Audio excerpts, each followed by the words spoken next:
If you are what you say you are, a superstar, then have no fear. The camera's here and the microphones, and they wanna know, the return. If you are what you say you are, a superstar, then have no fear. The crowd is here and the lights are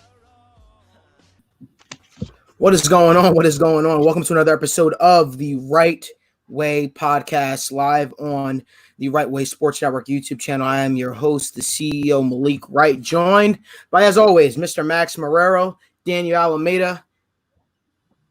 We're joined by Will Lachlan today, who's filling in for Alexis. And we also got our man who joined us during the breaking news segment, Sean Chonabroff in the house. How's it going, Sean? Going really good, man. Happy to be here. Awesome.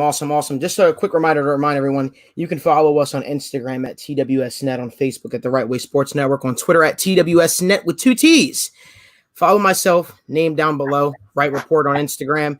Always taking you guys questions. Love talking sports with you guys. But as I said before, Mr. Will Lachlan is filling in tonight for Alexis. I know we have a jam-packed show, Will. Super excited for it. So with that being said, I'm going to shut up, and I'm going to hand the show to you. All right, guys, starting off tonight's show, as we all know, the news of the week in the NFL, the Patriots have acquired Cam Newton. So, Daniel, how does this change the landscape of the AFC East? I mean, I'm going to start off by saying I stand by my words. And I did on the Wrightway podcast a couple weeks back say that the Bills would win the division. And yes, Malik, you did call this news. You did call Cam Newton going to the Patriots, just getting it out there. This not necessarily changes the landscape because we already knew what was going to happen, right? Like the Bills as a team were the best team in the division. All around, defense, offense, head coach, all of that compiled, best team in the division. The Patriots were right there, though. We knew the Patriots the past 16 years have dominated the division. Tom Brady's gone. So we knew that there was still going to be some sort of success, whether it was Jarrett Stidham, Brian Hoyer. I predicted that they would have 10 wins, and I still stand by that. I think they're a 10, 11 win team, but Cam Newton, it gives the Patriots more upside now. When you had Jarrett Stidham / Brian Hoyer versus Cam Newton, if Cam Newton returns to his MVP caliber self, this is a Super Bowl contending team. So now they have a lot more upside, whereas beforehand they had Brian Hoyer and Jarrett Stidham. So now I don't think it changes it that much because the Bills are still my favorite, but it gives the Patriots a lot more upside now because if Cam Newton can return to his pre-injury self, they can easily win the division. Yeah. I'm gonna. Max, you go. Okay. No, Max, you go. I'm gonna step in here really quickly because I agree with part of what Daniel has to say. I think this move is definitely a plus. I definitely think the Patriots should win more games as a result, regardless of what form you get of Cam Newton. Because I would argue even a injured Cam Newton or Cam Newton that isn't the same MVP type player is still an upgrade from Jarrett Stidham and from Brian Hoyer. I think anybody knows that. But I think 8-8's realistic, and I think that's the ceiling of the Patriots. Frankly, I think that Cam Newton, it's tough for him to return to form. You also have to take into consideration, I mentioned this in the live stream earlier or during the weekend, that chances are with the offseason, the virtual offseason being a thing, it's going to take a little bit longer for him to get his reps with his receivers, also to understand the playbook. And with that in mind, they're probably going to go for an experienced guy to start the season, probably Brian Hoyer, because Brian Hoyer's been there for a couple of years and he already understands the playbook. So as a safe start, I would argue Brian Hoyer will probably start for definitely week 1, week 2, potentially week 3, which already takes away from the amount of games that Cam Newton will play. So then that could potentially even lessen lessen the amount of wins they get. And frankly, they've lost a ton of talent in free agency, and they're aging. Their offensive line is already suspect. Isaiah Wynn, who's their left tackle, obviously, has had a pretty iffy season last year. He can improve, but I don't really trust him as a strong offensive line weapon. The running game is solid. I'll give you that. The receiving core is lacking, and their tight end core is abysmal. So I don't really take that offense very seriously. And Stephon Gilmore, with age comes a little bit of decline. Don't expect the same defensive player of the year. Max, like I love what you're saying. I just disagree. Cam Newton's the starter. I don't care if Brian Hoyer, Jarrett Stidham. Cam Newton's the starter. They went out and they traded because before Cam Newton was signed, we were expecting that they were confident in Jarrett Stidham. But obviously, if they go out and get Cam Newton, he's their starter. And I mean, I understand your point about changing up the playbook and how will he adjust to the playbook.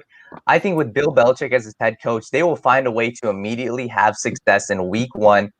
And I think 8-8's cutting them a little bit short. I understand the offensive line issues. Their offensive line coach, Dante Scarnecchia, retired. And I understand their line is often injured. Isaiah Wynn missed some time. And their defense, it'll have a little bit of decline. But I think 8-8 is cutting them a little bit short. Yeah.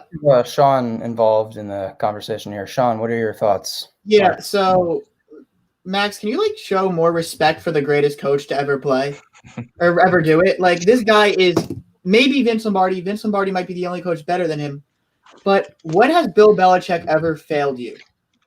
He's always been good. He puts out consistent playoff contenders, and this year will be no different. You get Cam Newton, who, as I told you on Sunday, if he's healthy, which isn't if he's healthy, has proven that he can lead teams to not 5 games, not 8 wins, not 10 wins, 15 wins. He's done that in the past. And so he can definitely lead this team to 10, 11, 12 wins and not only put them in the playoff or wild card, but put them in the playoffs as a division winner.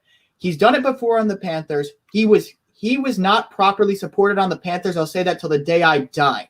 He was never given elite receivers. And if you want to tell me Kelvin Benjamin was ever an elite receiver, I suggest you go back and watch film. He was aided by the quarterback. You have Kelvin Benjamin and who else? He's checking the ball down to Fozzie Whitaker, who never got another contract after leaving. He was never aided. He was never given a core. He was never given an offensive mind like Josh McDaniels. And as much as I love Ron Rivera, he's not Bill Belichick. And that was his head coach for most of his time, for I believe all of his time there. So to say Cam Newton can't do this, Cam Newton can't do that. Cam Newton is Superman. That was literally his nickname. Cam Newton can do it all. Now the Patriots don't have to have a quarterback who is 42 years old and no longer has legs. You could run a read option. I've never seen that ability except for when Jacoby Brissett started a couple games back in the day. And Cam Newton and that team went 1-1, which is 500 and a small sample size. Cam Newton can go much better than 8-8, which is the equivalent. This is a team that can win 12 games and take the division, considering last year they beat the Bills twice. And that's what this is going to come down to, head-to-head matchups. I get this is the 16-game season, but what was the difference in the difference in the division last year? 2 games. It will be once again. And once again, you will see for the however many year in a row, I think it's 12 at this point, the Patriots will be AFC East champions after Cam Newton revitalizes himself and gets named to a Pro Bowl if healthy. Let's be real, guys. Here's what I'm going to say. All right, the move to get Cam Newton for the Patriots, it puts them, in my eyes, neck and neck with the Bills in terms of just you look at their overall roster. Bills versus Patriots defense. You can give either team the edge. I'm okay if you pick the Patriots. I'm okay if you pick the Bills. I think the Patriots have better depth in their weapon and their receiving core and their running back core. But you look at the top end talent, and clearly the Bills have an edge with Stephon Diggs and Singletary and John Brown. But the difference is these are both 10 win caliber teams, the Bills and the Patriots. But when you have Bill Belichick, he makes the difference. You can't go against Bill Belichick, in my eyes. You can't pick against him. You can't say, hey, these rosters are comparable. But what gives the Patriots the advantage is Bill Belichick. And I completely agree. Bill Belichick will be able to get Cam Newton ready, and Josh McDaniels will get him ready in that offensive system by week 1. And he will be the starter throughout the entire season. Malik, what's your take? Whoa, Cam.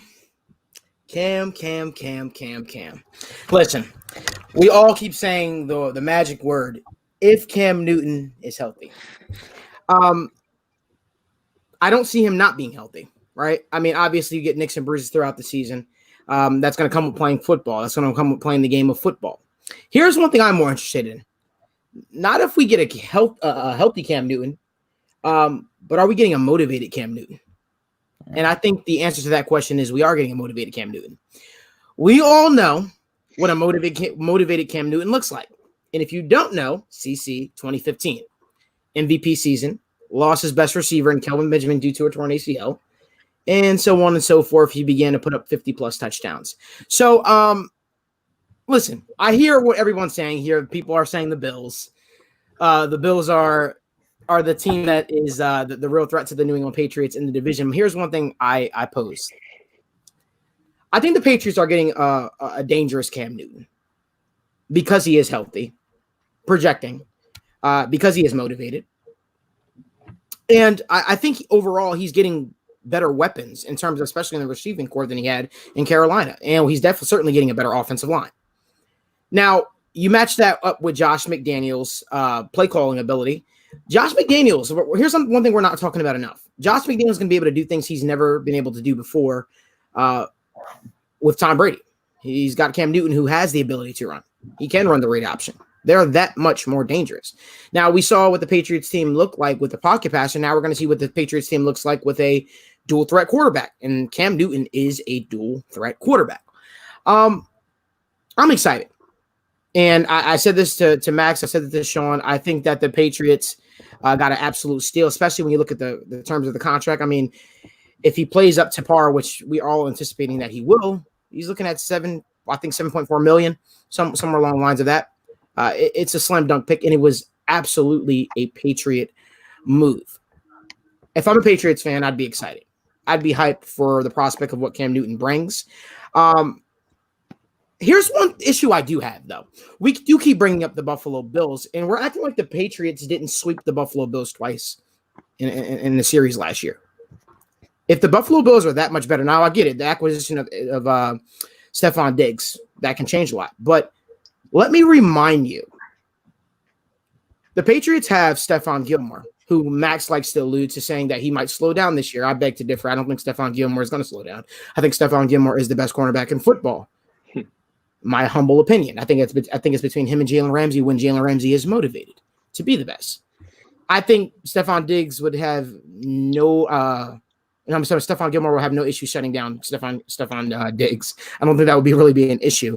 So, I mean, while I understand the hype around the Stephon Diggs pick, while I understand the hype around the Buffalo Bills, I'm of the belief until I see a team actually step up to the plate and knock off the Patriots, I go with the old saying, the best predictor of future behavior is past behavior. Other than losing Tom Brady and losing Jamie Collins, I mean, the Patriots always lose defensive talent here and there, but they find a way to continue to find a way to win. It's the Patriot way.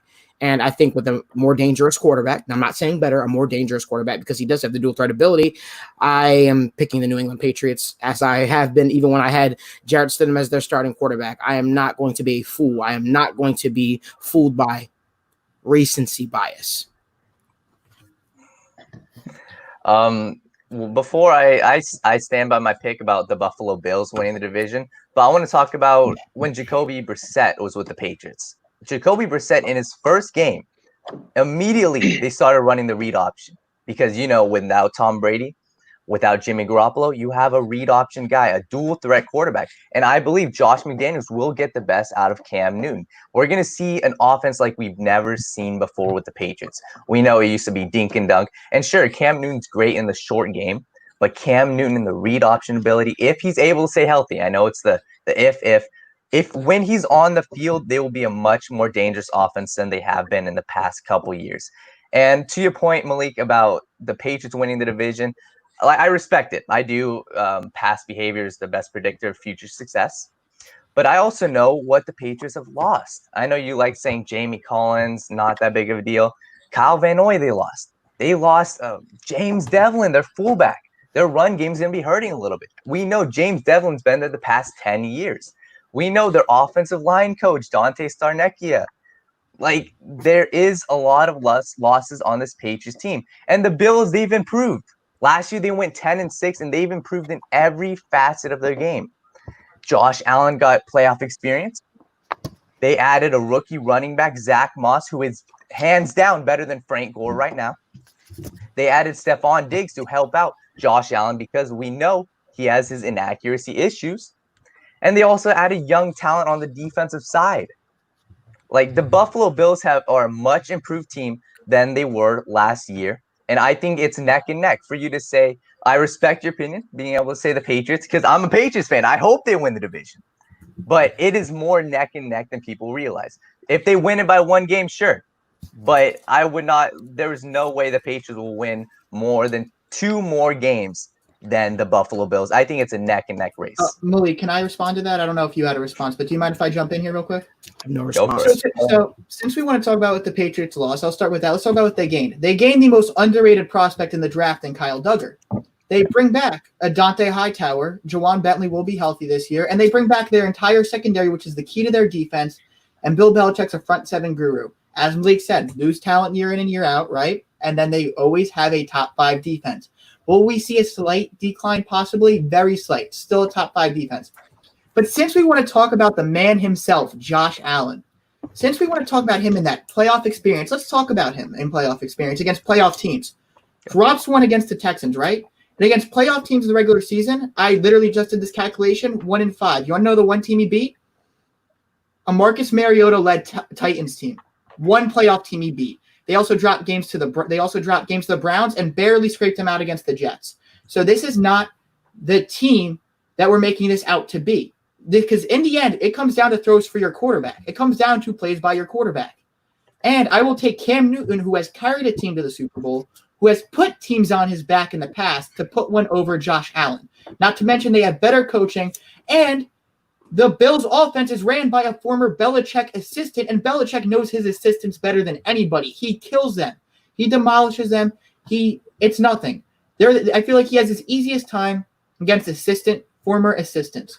So watch Brian Dabble, who his first run around as an offensive coordinator was putting out like the 28th best offense in the league consistently before having a college revival, not in the pros, in college, trying to put together an offense on the greatest defensive coach to ever do it. I dare them to watch and try.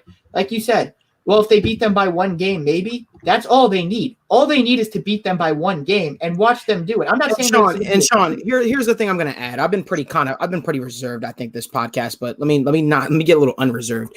Bill Belichick has shown nothing. The New England Patriots have shown nothing to anyone that can make you think that the team isn't going to be consistent. We said it last week. That's the thing, consistency. That's what screams when you watch the New England Patriots. That's what you see. You see consistency. So, Max, I respect it. You know what I told you on the live stream. I don't take your opinion seriously, only because you're a Miami Dolphins fan, and I know where you're coming from. I'm obviously joking. I love your opinion, Max. But in all seriousness, though, Bill Belichick has shown us nothing to honestly make us think he can't win without Tom Brady. If anything, he's shown proof that he could do it. CC 2011 when Matt Castle, I know I always point there, but that's the most recent example I can use to where it was a long season. The only other example I have is when Tom Brady got suspended and they kept winning with the likes of Jacoby Brissett and guys like Jimmy Garoppolo. The point is, guys, the system that is currently in place offensively in the New England Patriots, I think the best thing is you have to be a good decision maker. You have to be a great decision maker in order to be able to run that offense to a T. The point that I brought up on our live stream before was Jarrett Stidham, for instance, right? Jarrett Stidham, all he had to do was take care of the football, and the Patriots, obviously I had the Patriots playing a little bit conservative with Jarrett Stidham at quarterback. Understand, they don't have to do that anymore. They have Cam freaking Newton, a former league MVP. Everyone must forget, and I'm a little upset because the video that I had to play didn't load properly. But people must have forgot what a healthy Cam Newton looks like. You guys should really, I'm not just you guys on here, but everyone in the comment section. You guys should really look back and see what a healthy Cam Newton looks like. A Cam Newton when he has help around him. Cam Newton was one of the best players in the league, and he's dynamic. He steps on the field and he makes his team that much better. So I know we're playing the maybe so, I don't know game, but let's play we're playing that enough. Let's look at if Cam Newton is healthy, what he brings to the New England Patriots. To me, I think they bring a dynamic offense. I think they bring efficiency. Why? Because Bill Belichick harps on that. He preaches that. You don't fit in the Patriots system if you don't have discipline. With Cam Newton, the Patriots are dangerous. And Max, I know you don't want to hear that. David, I know you don't want to hear that if you're somewhere. I know Miami Dolphins fans don't want to hear that. I know Jets fans don't want to hear that. Trust me, my team is in the AFC. I don't want to hear that. But the Patriots are here to stay. We just got to deal with it. We just got to deal with it. I'm not saying they're going to be world beaters. I'm not even saying that they're going to repeat, as some people are saying. But I definitely think, in my opinion, only because of history and what Bill Belichick has shown me, the ability to adapt, I see them winning that division. I really do, guys. I know it sounds crazy, but I really do. All right, guys. Seems like the general consensus is the Patriots are going to be much improved from last year, and Cam Newton will thrive on the Patriots. So let's move on to our next topic, which is the NFL salary cap. What kind of impact COVID-19 could have on the NFL salary cap? So as we know, the NFL salary cap next year could potentially drop in the range of $50 to $100 million. So, Max, what impact do you think it would have on the league, both in the short term and the long term? Are you asking specifically COVID or specifically if there a salary cap drop?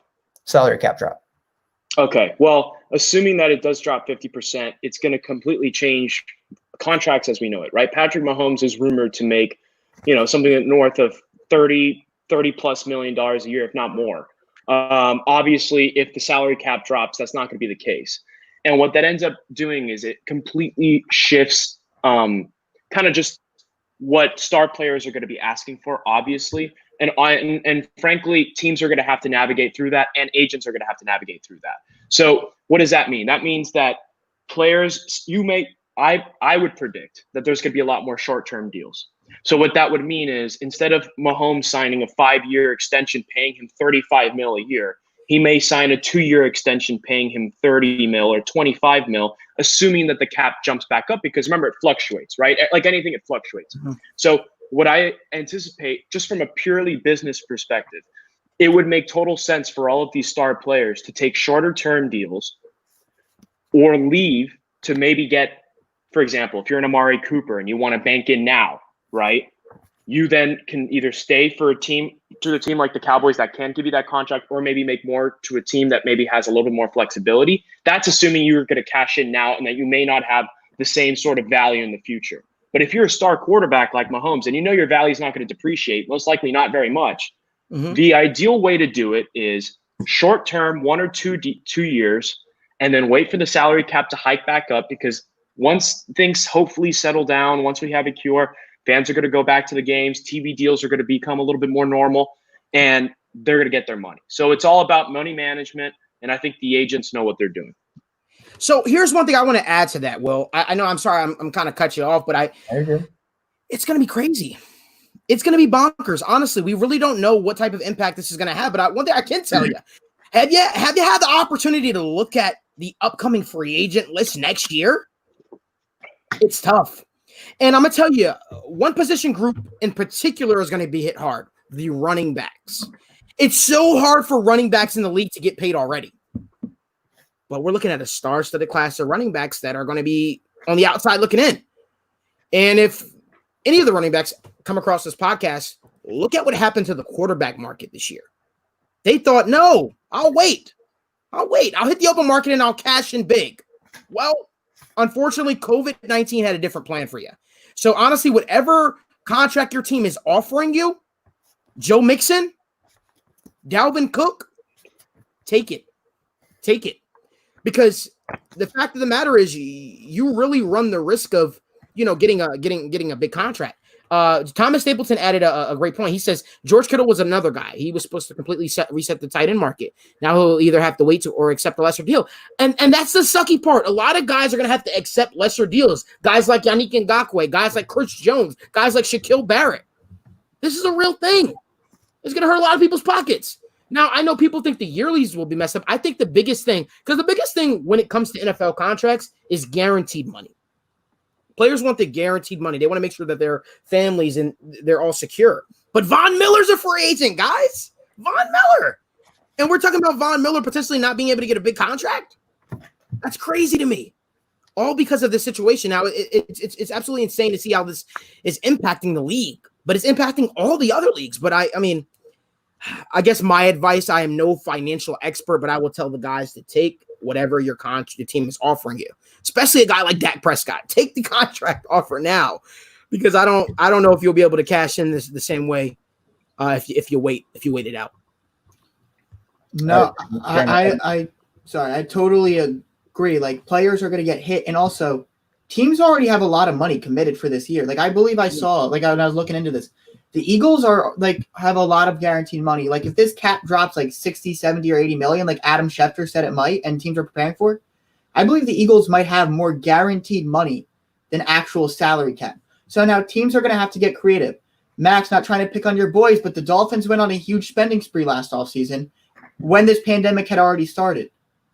That salary cap drops, your boys are in trouble possibly for the long haul. They overspent on guys like Shaq Lawson, Erect Flowers, and now it's more profitable for them to keep them than release them. So if they're in cap trouble, they need to add to supply Tua Tagovailoa an actual supporting cast.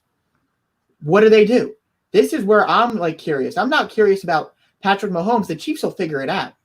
The teams that always figure out will figure it out. Patriots will figure it out. They always do. They like to stay under the cap. They're prepared for this. But these teams who are trying to put quarterbacks, like my New York Giants, who are trying to put Daniel Jones, an actual contender. The Dolphins are trying to contend. The New York Jets, who are trying to push themselves to compete for that division. Since we talked about the Bills, are we going to act like Josh Allen doesn't have looming extension talks? How does that affect that? Since we are talking about all this, how does it affect the front office? How are they going to manage this money? Because teams have a lot of money put in. And like the New Orleans Saints, they're paying Taysom Hill like $10 million, I believe.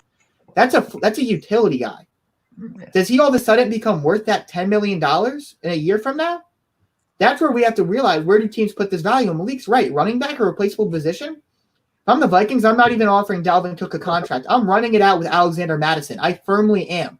And I'm going to create a core behind him. That's where this gets confusing for me. How do front offices manage their money? And we're to see what positions this league truly evaluates.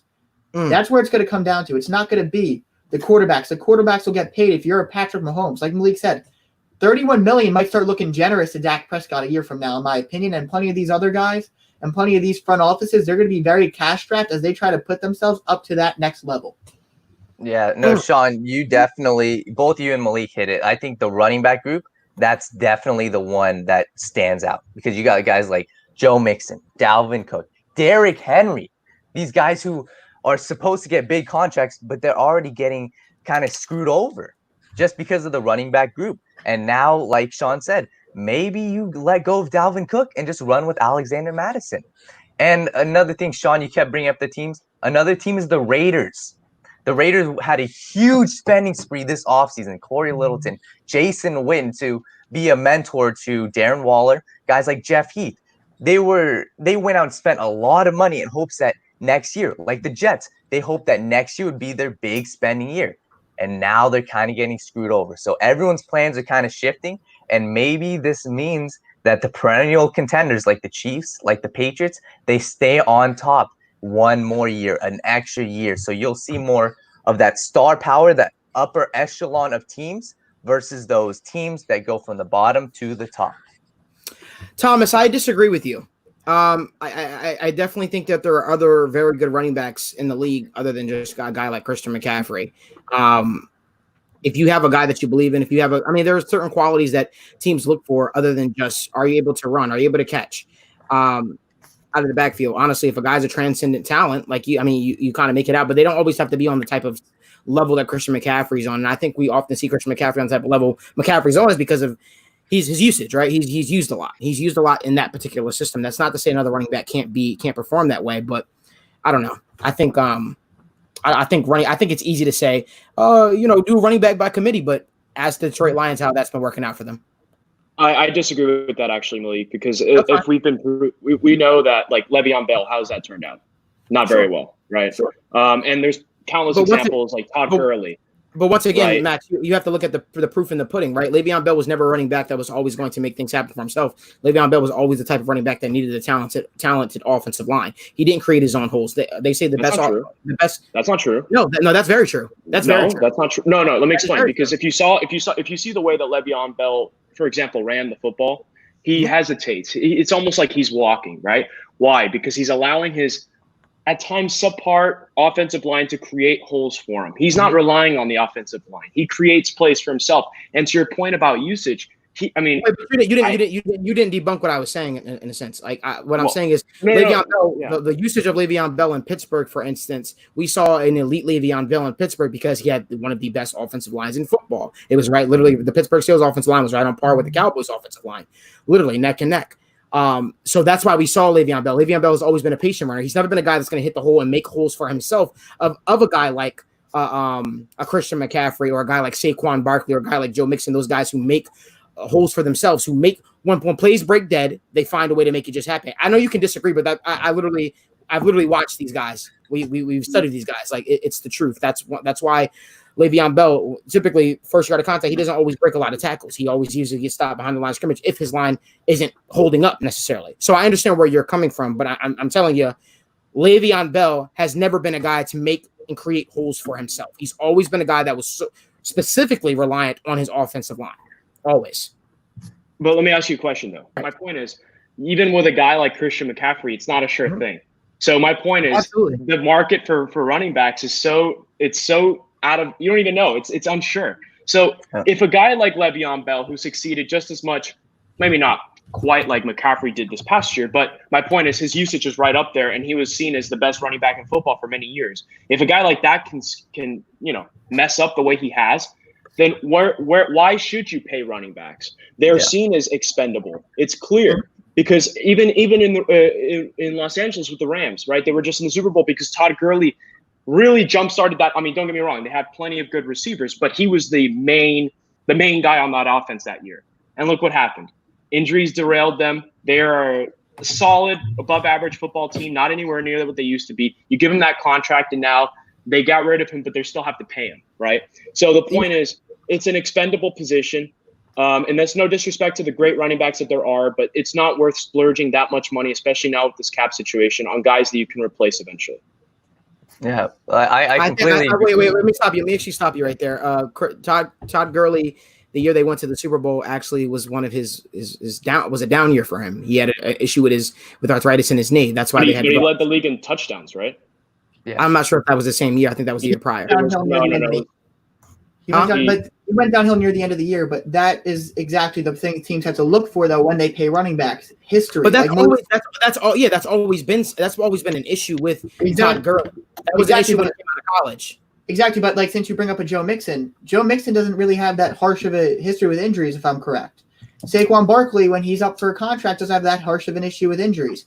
Ezekiel Elliott never had a big issue with injuries. People weren't complaining that Zeke became the highest paid running back in football. They were complaining by how much he became the highest paid running back in football because it was a large margin. Right. The guys that continue to get paid are the guys who continue to have injury problems. I haven't seen that out of McCaffrey yet. And Derrick Henry will be one of the highest paid running backs going into football this year, and he was able to carry a team. Unless we see an injury, there's nothing to suggest he won't do the same for me. These long-term deals come down to injuries. They don't come down to talent. They come down to injuries. The talent is worth paying. The question is, can this talent stand up for a long term of time? As much as people want to, Daniel, give me 1 second. As much as people want to complain about it, as much as people, the talent is what it comes down to. And having a running game is still necessary, even in this passing league. Are we going to act like Chiefs running backs? I forget Damian Williams. Like he didn't become a spark plug down the stretch. Like the backup running backs, I believe it was C.J. Anderson had a minor career resurgence with the Rams when they went to the Super Bowl. We see it over and over again. While you might think it's replaceable, most of the time it's not. It's replaceable over a 4 to 5 game stretch maybe, which is what happened, but not over a 16 game stretch, which is what you need before that 4 to 5 game stretch, which a guy like C.J. Anderson was able to use to help them get to the Super Bowl.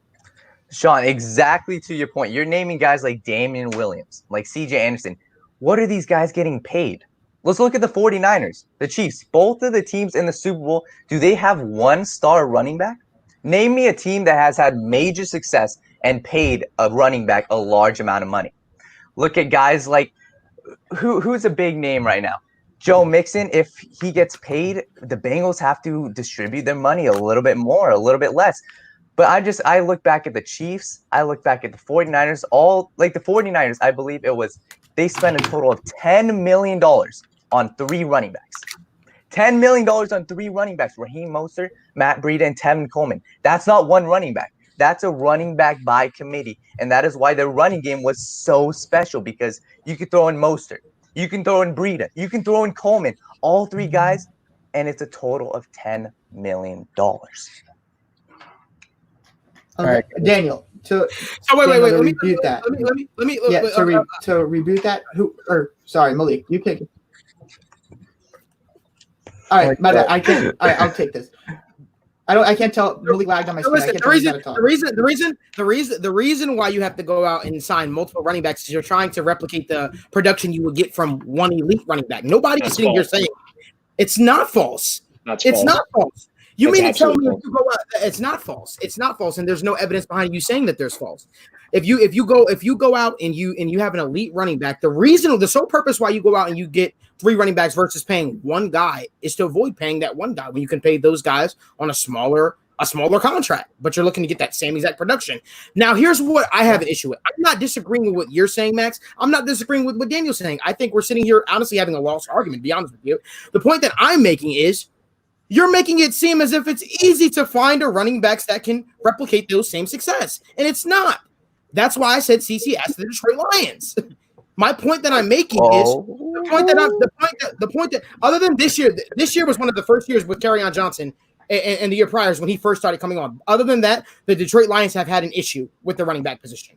They have had an issue with the running back position. That is not a hearsay. That is a fact. So the point that I'm making is if you have a guy to simply let him walk because you're like, I don't want to pay the guy, that's not a good enough reason. I'm not saying all top running backs in the league, or if you're a productive running back in the league, you should set the market and get an $80 million contract. That's not what I'm saying. But I disagree with the notion that you shouldn't just pay your guy. You should just let him walk him and just say, oh, well, I can draft the running back in the 5th round. I can pick up a running back off the street and replace him and get the same production. That's just asinine, and I don't think that's true. No. And I wouldn't argue that. But I would argue that while I totally agree there's value, obviously, to a star running back, but to Daniel's point, where's the track record for teams that have star running backs right in the playoffs where it matters? Right. Okay. So with that in mind, I'm not saying go draft some guy in the 5th round or pick up a guy on the street, but if you draft intelligently, first, second round, go for a running back.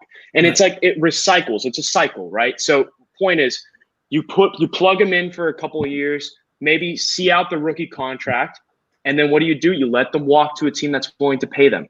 Why? Because from a financial standpoint, it makes no sense to invest there. It's never been proven to be successful. Then what do? You redraft and then see how that window goes. That's the way to do it. And to your point about the offensive line. So the Giants should let Saquon walk? The Giants should let Saquon walk? The Vikings should have let Adrian Peterson walk? Is that what you're saying? Well, honestly, the Vikings didn't really I'm just asking with Adrian Peterson.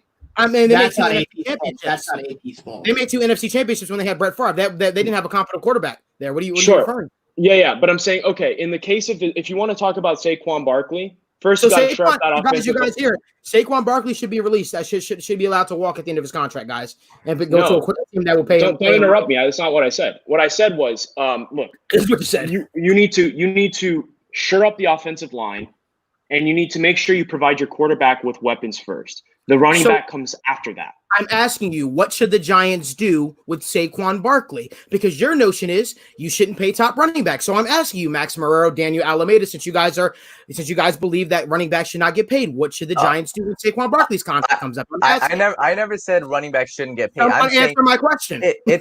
I'll answer it right now, but I'm saying it is smarter to have a running back by committee. Like in the Panthers, I think you have to pay Christian McCaffrey then. Go for it. You have to pay him. But don't get yourself into that situation. Try to draft, like if the Giants can find 2 good running backs, let's say in free agency and in the draft, you can go do that. But you can't just release Saquon and say, okay, let's go see, is he available? Is he available? You have to have like a plan in place. And if you're able to replicate that production with 3 running backs versus 1, I'm going to take that all day because you don't have to pay that one running back that big contract. So we're trading in a sure thing for a maybe, is what we're saying. I'm trading in. If you ask me, that's proven to be more Matt Breida versus what I'm asking you, what Barkley? should the Giants do with Saquon Barkley? Okay, what should the Giants right now? What should the Giants plan be right now? Because Saquon Barkley's contract. See out his rookie contract because he's currently on a rookie deal. Right. Invest money on the offensive line and see how far that takes them. Yes. It's that simple. And maybe I'm saying don't pay him. Go out him and sign early. a free Don't agent. go and prioritize his contract extension. That's my point. Right? Yeah, Why? go out and Also, sign, keep winning sign a 6 free games a agent. year. Go out and draft another running back. No, That's what you should do. Saquon Barkley's like Christian McCaffrey's don't come around every day. Like we're not talking. Like you want to talk about the position in general, and you want a team that did it. Go back to when Cam Newton made the Super Bowl and Jonathan Stewart was a top 5 paid running back. Go back to that. It can be done. The key is, like I said, we are in a passing league, and you need to have competent quarterbacks like Jimmy Garoppolo or Patrick Mahomes, since you want to bring up recency bias. And let's not mention those guys have the 2+ play designers in football. So if we want to really put this into full context, a lot of times, like we say, these quarterbacks need to be surrounded. When a running back is that good, it's an 11-man game. He needs to be surrounded. Instead of saying all the time, we need to surround our quarterback, why not get a $10 million quarterback who's competent, a.k.a. the Cowboys have a pretty good one sitting behind him right now, and quarterback is a position that just keeps getting deeper and deeper with advanced training methods. So honestly, I'm sitting here saying you get a quarterback like a Teddy Bridgewater at $20 million, you take that extra room to get good receivers and a good offensive line, and you get the one thing nobody has, and that's an elite running back that's protected. Yeah, no, like it can be done. No one's saying it can't be done. And sure, if you can, we can say Saquon, Christian McCaffrey. Besides those two, I wouldn't pay a Joe Mixon. I'd rather have a committee than Joe Mixon. I would. Joe Mixon. How much better was the Bengals running game when they had a committee 2 or 3 years ago than when Joe Mixon was there? That's what I'm saying. Go out and get a committee. It wasn't better. The running game was more threatening with Joe Mixon there. That's my whole But how point. are they doing? What's the success? Now you see why I'm not. They're playoff abysmal. success. They're abysmal. They are abysmal with Joe because Mixon. they had a first-year head coach after they took. I don't care about first year. I'm talking about playoff success. I'm talking about playoff success in general. Joe Mixon's been a starter for like 2 years. Let's talk about. Go out and look at any team. Go out and look at any team. team. How much is Chris Carson getting paid by the Seahawks? Not that much.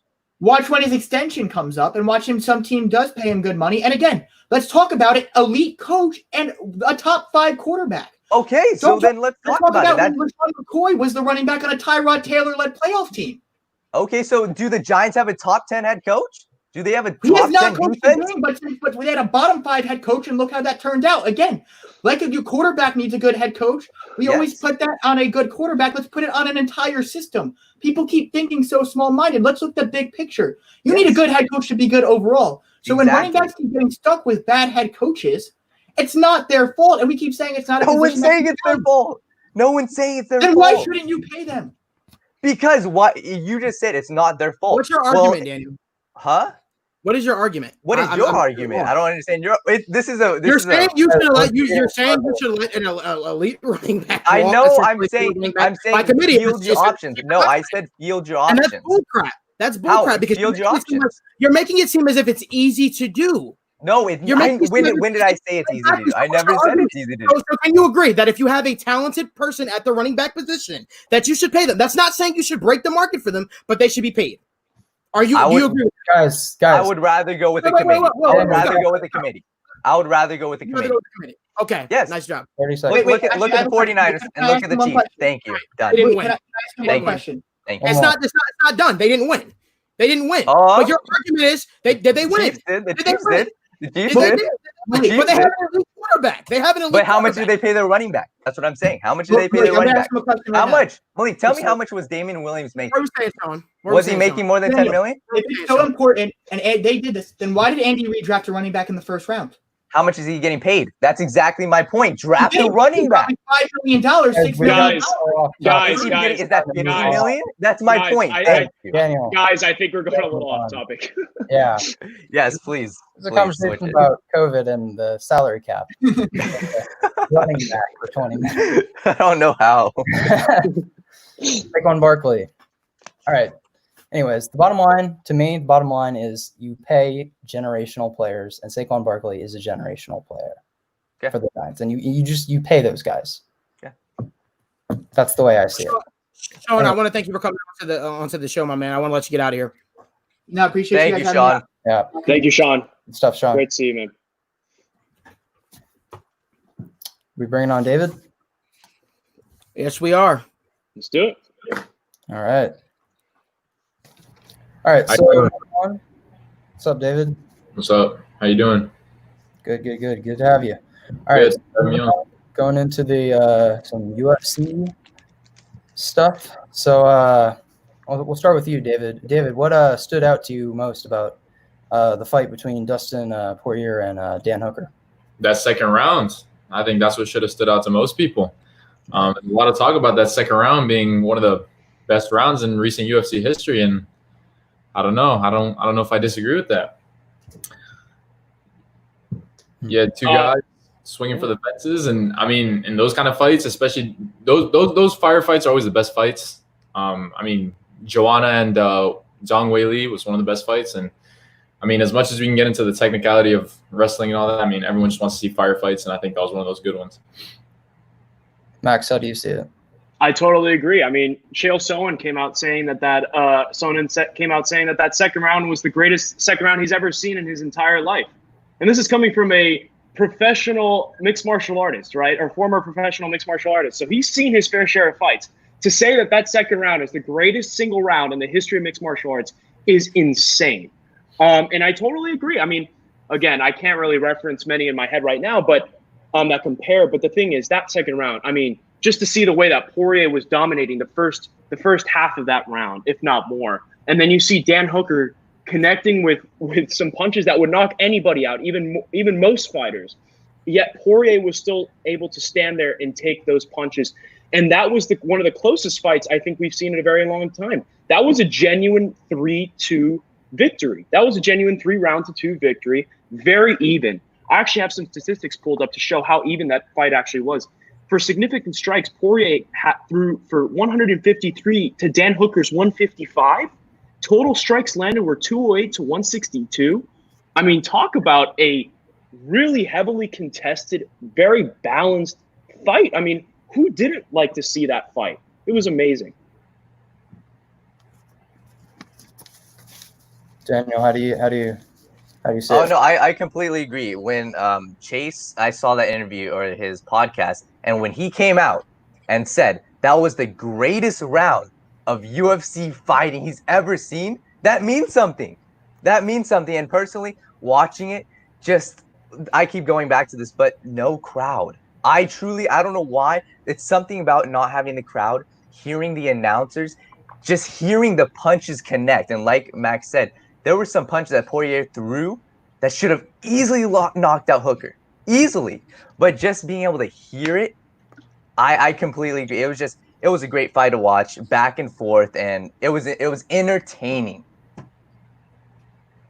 All right. I think Dustin Poirier is a dog. I'm super excited to see what's next for him. For sure. I mean, the guy literally took had a 14-month layoff, came back, beat a very, very challenging opponent in Dan Hooker. I mean, it's not hard. It's very difficult to come back after losing to a guy like Khabib, and Khabib literally just mangled him, made easy work of him. So to see to see the resolve and the resiliency in Dustin Poirier to want to get back to a championship contention, it was just amazing to see, honestly. I mean, I'm super excited. I loved round 2, as David alluded to, honestly, but I'm at a crossroads, right? Because I don't know what's next for Dustin Poirier, to be honest with you. I really don't know. You can continue to winning, but he's always hovered around that lightweight championship, number 1 spot, even being the interim champion at one point. But we all can agree that the guys that are at the lightweight, at least the top guys that are at the lightweight, at least at the top of the lightweight division, and guys like Justin Gaethje, guys like Habib Nurmagomedov, even Conor already has beaten Dustin Poirier. Now, albeit that was a long, long time ago, but I see the same holes in Dustin Poirier's game that I saw back when they fought years ago. I see Dustin Poirier getting emotional and getting into those and see him getting into those dog fights. And with that being said, does a fight with Conor make the most sense for him at this point in his career? Because honestly, let's talk about it. Like, I don't want to. We could be nice. We could say, "Oh, Dustin Poirier is good," but I want to talk about the future, like the big picture. It's like sort of like what Sean said earlier. I want to talk about the big picture. What's next for a guy like Dustin Poirier? To me, if I was Dustin Poirier, he's a big guy, he's a natural big guy. I honestly would be interested to see Dustin Poirier make a move to the welterweight division if it's something he could potentially do, because I don't see a proper solution for him at the lightweight It seems as if now we know the Khabib and Justin Gaethje's fight is coming up, but I'm taking Khabib in that fight. I just don't. I feel like Khabib is at a point where he's going to hold on to that belt. David, I like that. I feel like Khabib is going to hold on to that belt for as long as he wants to be honest with you. I don't see anyone taking that off of him and removing it from him. We can make all the speculation we could, and certainly just if anybody has the abilities to beat Khabib Nurmagomedov, it would be a guy like Justin Gaethje. That being said, 28 guys have stepped into the octagon with Khabib Nurmagomedov, and they have laid out the plan. I think David, actually, you're an MMA enthusiast, so let's talk about it. I think the worst thing Justin Gaethje did was lay out the game plan to beat Khabib Nurmagomedov before the fight. I think that was the worst thing he could have done. Why? Because you're essentially telling Khabib, this is how to beat Khabib. This is what I'm going to do to Khabib. Now you're telling Khabib, stop me. That being said, I don't know. That to me, that doesn't make a lot of sense. But back to Dustin Poirier. I don't know what Dustin Poirier's future holds. I don't see a future for him at the lightweight division. So maybe a division switch, because to be honest with you, if he faces one more big loss, if I was him, I would consider packing it in. That's just me. If it were up to me, I say the next fight that Dustin Poirier needs to make is a Conor McGregor rematch. Especially with Conor McGregor doing this whole 155, 170. It's a 155 fight, but without cutting weight. I think if Conor wants to get right back in there, I've been seeing him on social media. He's in good shape. I think the best thing to do is a Conor McGregor Dustin Poirier fight at 170. And if Conor wins that fight and Khabib wins his fight against Gaethje, which I have my doubts about it, but if both those guys come out on top, I say that's perfect for Dustin Poirier. He gets his closure. He can consider moving up to 170 permanently.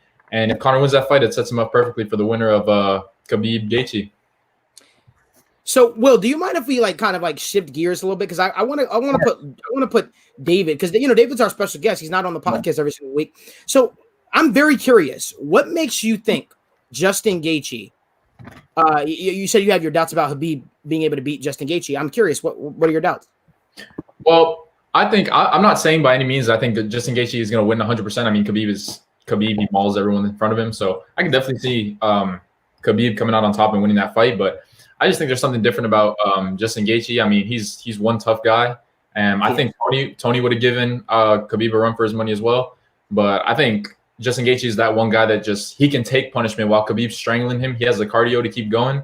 He's not going to gas out. And I think if there's anyone that can take that punishment from Khabib on top, it's him. And I actually think Justin Gaethje has a very, very underrated stand-up game, which he does. We saw Conor McGregor try to work it a little bit. I don't think that was the most focused or refined version of Conor, but I think someone with Gaethje's stand-up game, I think that could possibly give Khabib some trouble on the feet. Now, the one thing I'm going to add to that is you certainly make great points. You really do. My issue with Justin Gaethje is the similar issue I have with Dustin Poirier. And let me tell you what it is. These guys find themselves fighting emotional at times. They find themselves fighting emotional. Now, I know you said Justin Gaethje poses a threat, and he does. He absolutely does. But let's be honest with you. A few more moments left on that Tony Ferguson fight where Tony Ferguson dropped him. We'll be talking about a different story. We'll be talking about Tony Ferguson fighting Khabib for the number one contendership in September or August.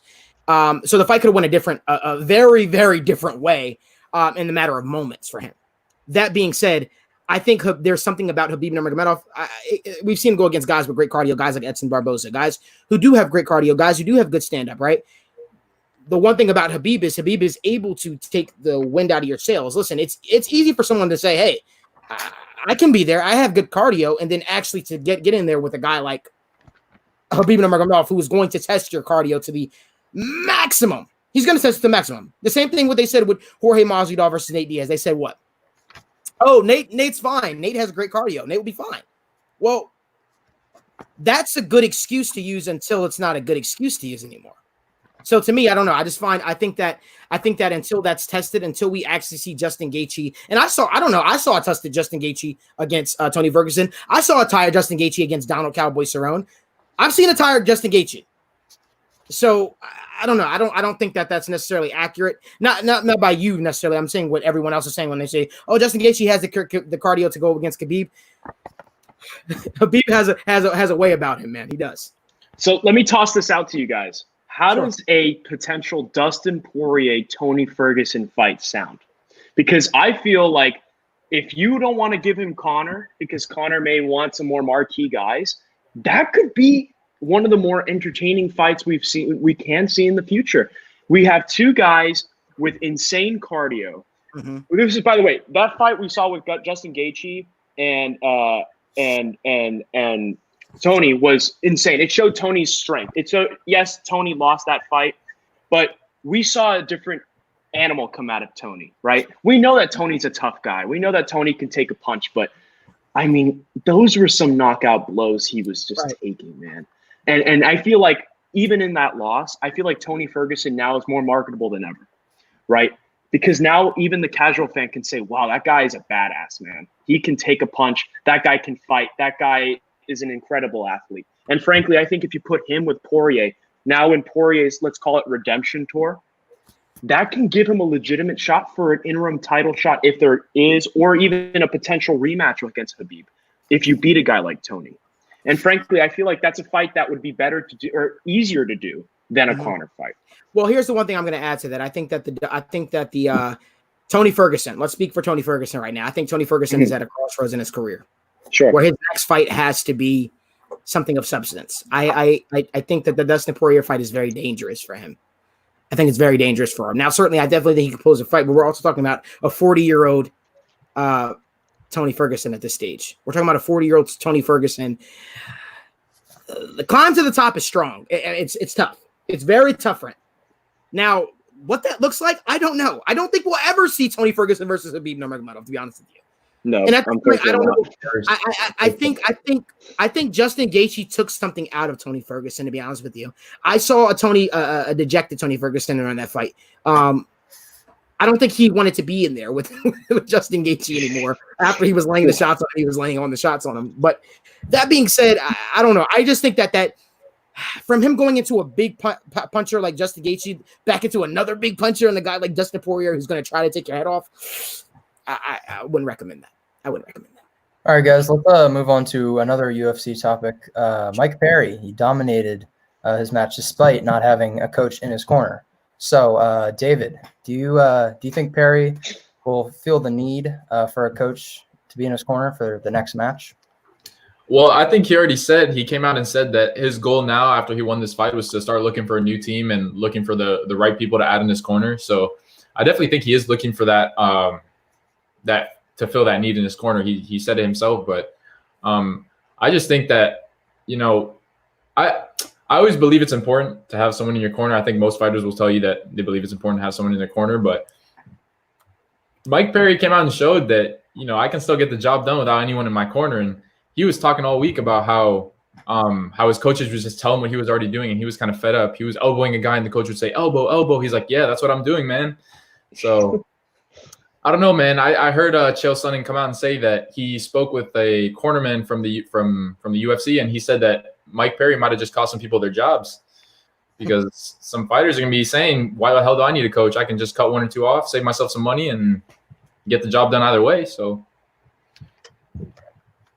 But I also want to add on to that. Sorry, Daniel, because David just mentioned it. Well, he also mentioned the fact that he wants to look for a new team, but he wants it more of like an advisory role, more than like a mentorship. So at least how I interpret that would entail is he trains with a team, he learns from a guy, but he's not necessarily going to have him in his corner. He's not necessarily going to just adopt his fighting style. He's just going to add to what he knows and just learn from more experienced guys. And frankly, I think if a lot of fighters did that, it wouldn't be a bad thing. And frankly, I feel like it would allow them to feel more free in their own skin and their own preferred way of fighting, but at the same time, garner that experience that comes with having a coach. Yeah, no, I think it definitely depends because it seems like Perry was, I don't want to say a control freak, but more of like, he was like, telling his girlfriend what to do because his girlfriend was the one in the corner, I believe. And it seems like in the practice, I think David said how his coaches were telling him to do something that he was already doing. So in theory, it feels like he's confident in himself. He's confident in his abilities, and he doesn't need a team. And Max said a great point. He needs someone who's more of an advisor versus a coach who is telling him to do stuff that he's already doing. Any thoughts on Mike Perry, Malik? Nope. These guys stated everything. All right. Cool. Well, thanks, David, for being on the show. Thanks, brother. Thank you, David. Appreciate Thank you. Appreciate it. All right, so moving on, we got Oh, shit. Pranav, Sports World Debates, joining the show. Welcome, Pranav. How you doing? Good. How are you? We're doing good. We're doing good. All right. So, of course, we're talking about the NBA next. First, we're going to talk about the NBA deciding to allow players to replace the name on the back of their jersey with a social justice statement. So we'll start off, Pranav. What do you think about this? I think it's a good move for the players. The NBA has always been a very player-friendly league, and it allows them to get their voice heard in a sense, put a message that they want out there for the fans. So it's very good that they get to talk about what they want instead of actually like saying it. It's on their back. You could always see it. Yeah, no, I definitely agree. It's the NBA, like you said, is a player-driven league. We love catering to the guys. We love, LeBron James, Steph Curry. All these guys are the fan guys, the guys who really appeal to the fans.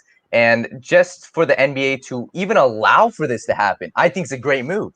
For the place that America's in, the world is in right now, specifically America, we need something like this. We need to allow these guys to really have a voice, to really use their voice, to really use their platform for good. Because you can still have your name. No one's going to get mad at you for having the name on the back of your jersey. But if you want to say a little something, that goes a long way. And just having the ability, having the freedom to do that, the freedom to choose what you want, John Morant actually suggested that. John Morant suggested that. I think it as long as I think that would be a little bit too far. As long as they're able to censor some things, I think it's a great move by the NBA. I totally agree. I don't know if you guys follow the English Premier League, like the soccer league, but No. actually for the past couple weeks, they've actually, instead of having their last name on their jersey, it says Black Lives Matter and then their number. So I feel like the NBA is kind of taking a page out of that book. And frankly, I think it's made a difference. Before every game, for example, in the soccer league, all the players take a knee, I think for a couple seconds prior to kickoff, just as their way of promoting social justice. And, I feel like giving the players the flexibility to put whatever they want on the back of their jersey to highlight a specific social issue that's more special to them is great. And it further empowers the player in a league that is phenomenal at empowering the player. And not to mention, it's a big inspiration on mainly the youth. The youth is inspired by what these players say because as from experience, I could tell when LeBron James put out the More Than an Athlete shoe, I was one of those kids who was like, this is so dope. Let me go get that shoe. The kids are attracted to what the players do. So let's say if LeBron James puts Black Lives Matter on the back of his jersey, they want a more active part in that role. Yeah, no, making this Absolutely. this almost is what we're attempting to do in America right now. We're attempting to start from the beginning. We're attempting to infiltrate through our own communities, our own households, everywhere around us. And like Pranav said, this is where the youth sees it. Go on TV, you see LeBron James, you see your favorite, your idol, your role model. You see them wearing something Black Lives Matter, promoting something good. Then that almost maybe changes your mindset because as a young kid, you don't know anything. You don't know any different. So you may carry that the rest of your life. When you're facing a situation where either be a bystander or step in, you may remember, I saw something, my favorite player, my role model did that, I should do it too. And I think this is a great move.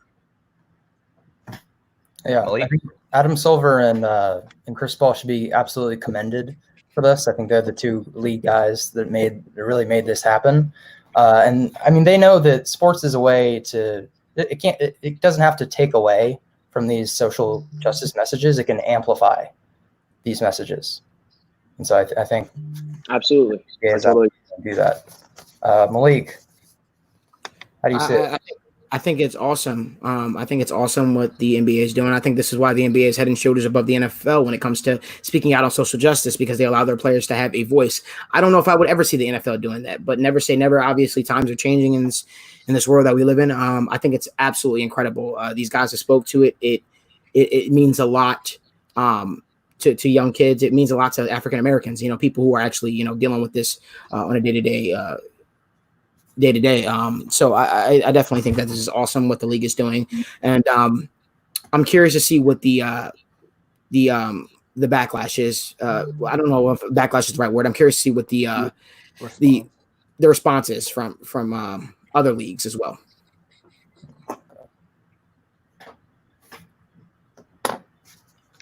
Any more thoughts on this topic, guys? No. I think we covered it. Yeah, I agree. All right, so we're staying with the NBA. We're moving on. J.R. Smith officially joining LeBron's buddy, officially joining the Lakers. So how do we see the Lakers guard rotation turning out come playoff time, Pranav? So J.R. Smith, everyone has this picture of him because of one play that's staining his career, forgetting the score in an NBA Finals. And that's a terrible play. Don't get me wrong. I think we all have PTSD from it. But the Lakers are a team built up of second chances. You saw Dwight Howard this season. Everyone thought he was washed. And he comes in and he's probably the third best player on their team based on his offensive and defensive impact on that roster. You saw Avery Bradley. People thought he was terrible after his stint with the Clippers. They're a team made up of second chances, and I think J.R. Smith can do the exact same thing. In his career with the Cleveland Cavaliers, he was averaging about 10 points from 38% shooting from the three-point line. That's tremendous. And if he fits his role, does exactly that, he's a very good addition, especially with Avery Bradley out for the rest of the season. That's a big guard who is a great perimeter defender. Not that J.R. Smith can replicate what he does on the perimeter, but he can do some of the things that Avery Bradley does, and teams have to honor that. So it's a great move. Yeah, no, I completely agree with you, Pranav. Just obviously, Avery Bradley is a huge loss. His impact on the defensive end is a huge loss. But when we look at their actual guard rotation, I understand there will be some trial and error because J.R. Smith, it's a new team, new system. And they also signed Dion Waiters. So now you have Dion Waiters, J.R. Smith, Alex Caruso, Rondo, Kentavious Caldwell-Pope. You have a lot of guys who are able to really mix and match. And J.R. Smith is an undoubtable downgrade. I disagree. On the defensive end, maybe. But look at what J.R. Smith has done with the Lakers star player, LeBron James. He has that chemistry with LeBron James. He's been in a finals game with LeBron James. J.R. Smith is an amazing catch and shoot three-point shooter. I believe it's 40% he shoots from the three-point catch and shoot. So he's able to immediately come in and be a role player. And it's not like we haven't seen him take over games in the NBA Finals. On the biggest stage, I believe it was Game 3, maybe? I don't know the game. But J.R. Smith had, I believe, 15 straight points in the fourth quarter. The Cavaliers were down by 15 points. J.R. Smith brought them to within 4 points. He has that mentality to just go out and get a bucket in crunch time. He's a proven veteran. And I think, obviously, on the defensive end, it may be a downgrade. But J.R. Smith, what he's bringing to LeBron James in this team, I think it's a great thing for the Lakers team. Yeah, did you guys know that J.R. Smith is actually fourth in all-time threes in the NBA Finals? Really? That doesn't surprise me. That doesn't surprise me, though. And to add to Thomas's comment, obviously he's not going to replicate the same things Avery Bradley does, but would you rather not have J.R. Smith? J.R. Smith is a positive on your team from a chemistry standpoint and from an offensive standpoint. It's like you're not losing out on anything, just adding him. Exactly. I mean, like the Lakers, I think I already said it, the amount of guards they have on that team, they're able to mix and match different lineups. They're able to do whatever they want with that guard rotation. And I think this strengthens their chances to win an NBA Finals because like we said in previous podcasts, the Clippers may have the depth, but now the Lakers with J.R. Smith adding into it, I think the Lakers are a pretty damn deep team. And I think it's going to be really tough to beat this Lakers team. I'm a huge believer in the Lakers winning, at least making the finals this year. Who do we see starting? KCP, J.R. Smith? Caruso? I think KCP. I think it's better to bring J.R. off the Smith. No, J.R. off the bench. Yeah. Max? I think it's an interesting addition to the team because don't get me wrong. I mean, a lot of people are saying it's a downgrade. I understand, at least like you guys have mentioned, from a defensive standpoint, it's undoubtedly a downgrade because Avery Bradley is one of the best perimeter defenders in the league. But look, what do you need him to do? You don't need him to go out and score 15 to 20 a night. You just need him to be your catch and shoot guy when you need him to, right? And frankly, I think that's exactly what J.R. Smith brings to the table. And he already has chemistry with LeBron. He knows where to be on the court to get the ball from LeBron. LeBron knows where J.R. Smith's going to be. So having that added chemistry is something that a lot of, even if you added a slightly better player than J.R. Smith, you can't replicate that, right? So having that experience together with LeBron is going to undoubtedly help the Lakers more than hurt it.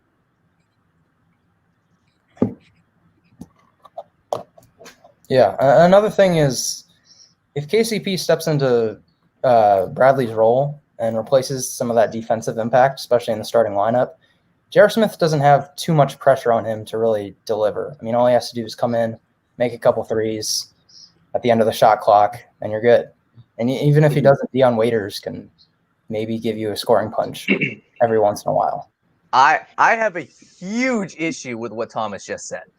Not that Avery Bradley didn't score 24 points, but to say the only reason twice, to bold only 2 times, Thomas? Come on, man. You got to – the biggest thing I learned Bradley was open every time. Every time during that game. It's not like Avery Bradley's the one creating. And we also look back, the biggest thing I like to mention is Anthony Davis. In the 2 losses they had, I believe it was 2, right? They lost 2 times before. Anthony Davis wasn't playing good. Anthony Davis wasn't playing like the AD we know. He was being more of the catch and shoot guy. He was trying to get too fancy. But as soon as he realized he has that mismatch in the middle, because Harrell's a great player, but one-on-one in the post, Anthony Davis dominates that every time. Anthony Davis, how many points? Let me see how many points he had. But all 30. I know is 30 points. Avery Bradley was not the only reason that the Lakers won that matchup. Yeah. Anyone else? Good points, guys. Malik, you got any comments about J.R. Smith? Well, I have a love-hate relationship with J.R. Smith, being a Cavaliers fan. Yeah. So, listen, it's a positive. Obviously, with the chemistry with LeBron, defensively, everyone said the same thing. Defensively, you are getting a downgrade with the loss of Avery Bradley. However, no one can deny the talent that J.R. Smith does bring from a chemistry standpoint, and the guy is a phenomenal three-point shooter. So that being said, it is a positive for the Lakers. Be excited to see what they brought. I thought they should have signed him earlier in the season, to be honest with you. I thought they were going to. But selfishly, as a Cavaliers fan, I can't say that I would I love the signing. It's a good move for the Lakers. So anything that's going to help LeBron get another ring, I'm all in for. So Malik, let's talk about your jersey in the background. LeBron James, newly acquired jersey. Yeah. Wow. I like the drip. I do. I like it. Saquon, which is kind of ironic. Well, because we were just talking about Saquon. That's true. That's a good point. I didn't even notice Saquon. But yeah. I have something to mention. Lou Williams the other day said he's reconsidering if he wants to play or not. So that's going to be huge for the Clippers. I'm a guy who has the Clippers winning. Yeah. He's not playing. Yeah, if Lou's out, Lakers are winning this. To the Lakers. We're going to see. But that's what I'm scared about. I'm scared about who else is going to drop out. But to be honest, like Pranav said, I don't really give a damn about the lower ranking teams. I really don't. But what happens if a guy like, I don't know, Marcus Smart drops out? A guy like Lou Williams. We're going to see it in the upcoming weeks, the month. We're going to see some guys. There's going to be a couple big names that drop out. Yeah, I agree. Well, Malik, do we have time for the hot take? We do. Ooh. Do you want me to kick it off? I do. I want you to. Yeah, right, absolutely. So before the show, I was on FaceTime with Malik, and he's a Bengals fan, and he learned that I'm a Steelers fan. Oh. He had some thoughts about that. But I told him apparently he thinks that the Steelers making the playoffs is a hot take, when in reality that's just facts. The Steelers are going to make the playoffs. As a how is that facts? How is that facts to say that they're going to make the playoffs? I think they have a very good chance. They have a good chance, but they're not guaranteed, because look at that division. You got the Browns in that division. The Bengals, as much as you probably hate the Bengals, they are going to be much improved than their 2-14 year last year. The Browns are going to be a much improved team than they were last year. And the Ravens, I'm pretty damn sure the Ravens haven't gone away. Oh, the Ravens are winning the division 100%. I'm pretty sure that the Ravens haven't gone away. That division is tough as hell. And I think, personally, if I have to predict right now, I think the Steelers go 8-8. I do. I don't trust that offense. Who do you have? Juju as a number one receiver? Hasn't shown me anything. James Conner as the number one running back? Always injured. He's healthy. But Big Ben? How's he going to come back? We don't know. He wasn't even playing good before he came back. Or before he got injured. He just got Tommy John surgery on his elbow. Tommy John surgery. We talked about Cam Newton, motivated Cam Newton earlier. Big Ben is going to be motivated as well. Big Ben's there's a difference. How old is quarterback. Cam Newton and how old is Big Ben? We went 8-8 last year. So you think we're going to have the same record? I think it's a possibility. Even though we're getting Big Ben back. If Big Ben throws, how much of a premium does Big Ben provide in this part of his career? He's obviously better than Mason Rudolph. He's going to be better than Mason Rudolph. Exactly. That's my point. He's going to be better than Mason. To be fair, they almost made the playoffs with Duck Hodges. Exactly. To be fair, They almost made those guys. David just said down there, Bengals average. If he puts up average numbers, I think we're good. I think Juju is going to step up. He has number one receiver talent. He hasn't proven it. He's not going to prove it. He's not a number one receiver. Juju Smith-Schuster is not a number one receiver. He's not. James Washington and Deontay Johnson, both those guys. I think Deontay Johnson's going to have a breakout year this year. Oh, yeah. But, no, I mean, David, how can he say Bengals 4-12? Bengals are going to be, I think, 5-11, even 6-10. Bengals are going to be in a lot of close games, but they're going to. The Steelers also have a very tough schedule this year. Exactly. Yes. And the first two games right off the bat, they're facing New Orleans and Tampa Bay. Right. Oh, yeah. That's tough. That's tough. But Max, do you have a hot take? I don't know if this is that hot of a take, but I think Tampa Bay will make the playoffs, but the only reason why they're making the playoffs is because of the extended format. I think they finish 9-7. And frankly, I'm not disagreeing that they're not, Tom Brady can't have a good year, but I think the only reason why they make it in is because of the extended format. Hell no. I disagree. Last year, Max, they were 7-9, right? Jameis Winston blew a game at the end of the year, threw a pick six to lose the game. That's an 8-8 win team. And their defense isn't bad. Max, who had the best run defense in the league? You'll be surprised. I'm assuming Tampa Bay. Tampa Bay Buccaneers said the best run defense in the league. They have three. Mike V on our team, he wrote a great article about how Jamal Dean is going to be a breakout corner this year. They have three young cornerbacks. They just added a safety, Antoine Winfield Jr. in the draft. That's a very young and talented defense. Levante David, I'm blanking on his name, Devin White at the linebacking court. That defense is going to be good. And now with Tom Brady, I think their floor is 10-6. I think. Yeah, I have them going 11-5. The first not they could win. Take. Yeah, I believe the Patriots are going to have a better record than Tom Brady's Tampa Bay Buccaneers. Interesting. Ooh, that's interesting. And here's why: they play in an easier division. They feast on that schedule. Tampa Bay plays in one of the hardest divisions in football in the NFC South. And it takes a long time for Tom Brady and Bruce Arians to kind of mesh. I see that taking about 3 to 4 games, let's say, and all the weapons to gain chemistry with Tom Brady. But when you insert Cam Newton and Bill Belichick is a much better coach than Bruce Arians. He could get that chemistry going right. And he has other options instead of just Tom Brady. He could put Jarrett Stidham in there, who already knows the playbook. So he has different options to kind of weigh out. Did you compare Tom Brady to Jarrett Stidham? No. I'm saying it would probably take the chemistry Jarrett Stidham has with his teammates already is probably better than Tom Brady has with his. But I'm saying you disagree? Well, I mean, chemistry is one thing, but talent, pure talent. I agree with your point. Patriots could have a better record than the Bucs because it could take some time. Tough division for the Buccaneers. I agree. But Tom Brady, I think Malik said in the last podcast, Tom Brady's already working out with his guys.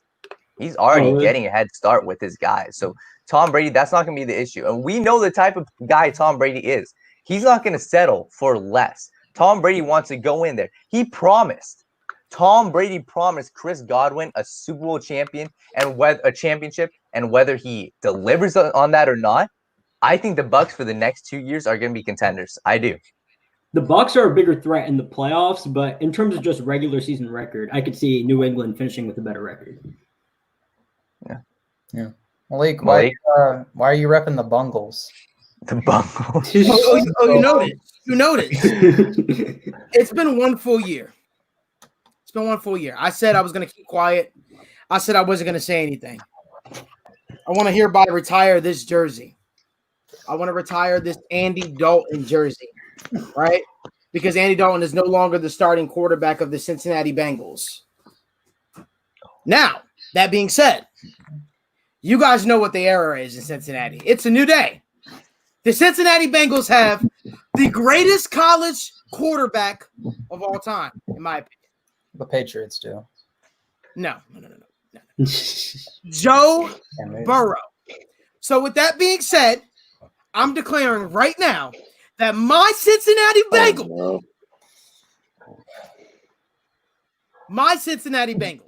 okay, they will be better than they were last year. Okay. Come on. Don't do that to us.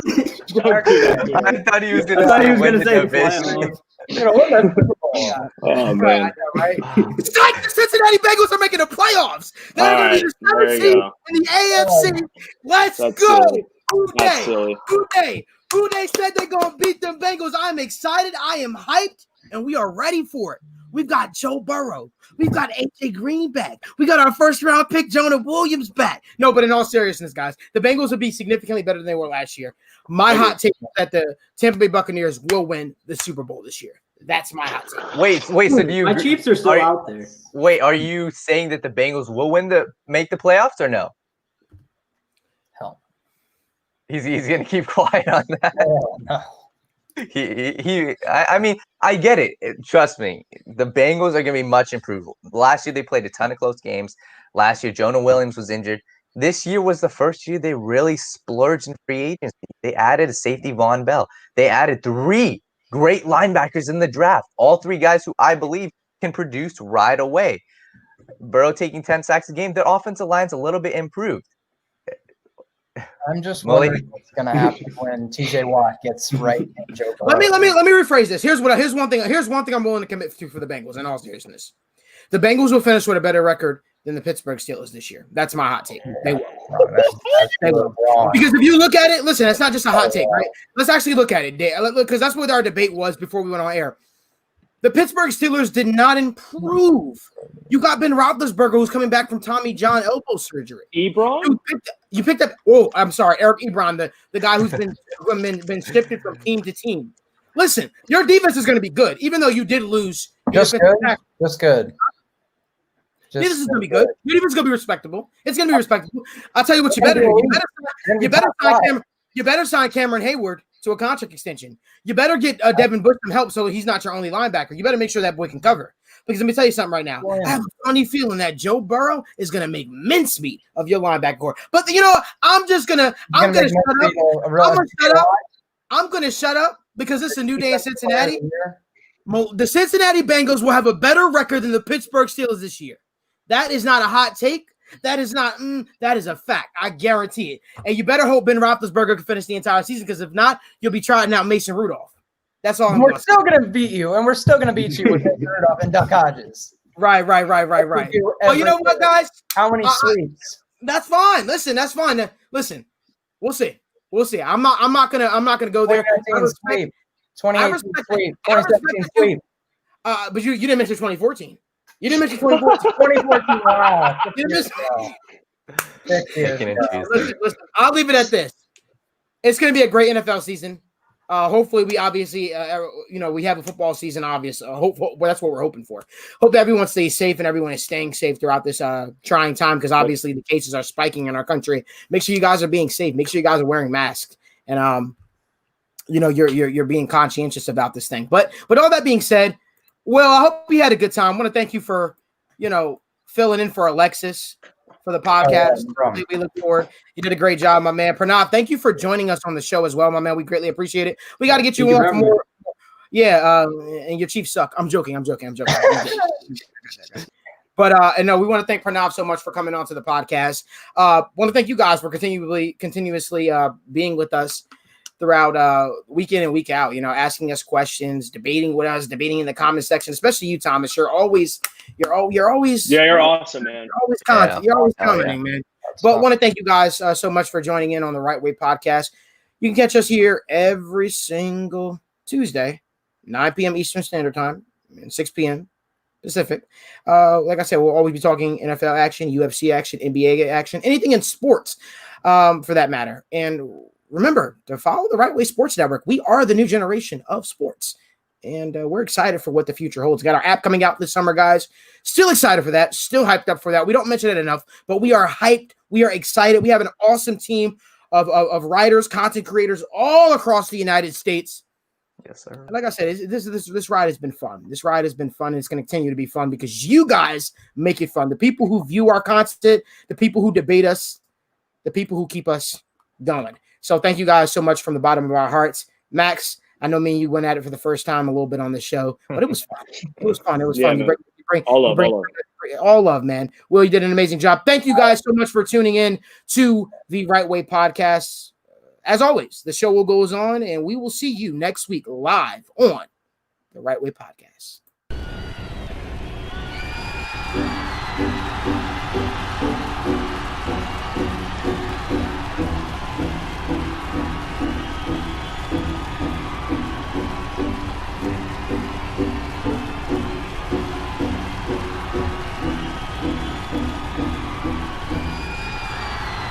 If you are what you say you are, a superstar, then have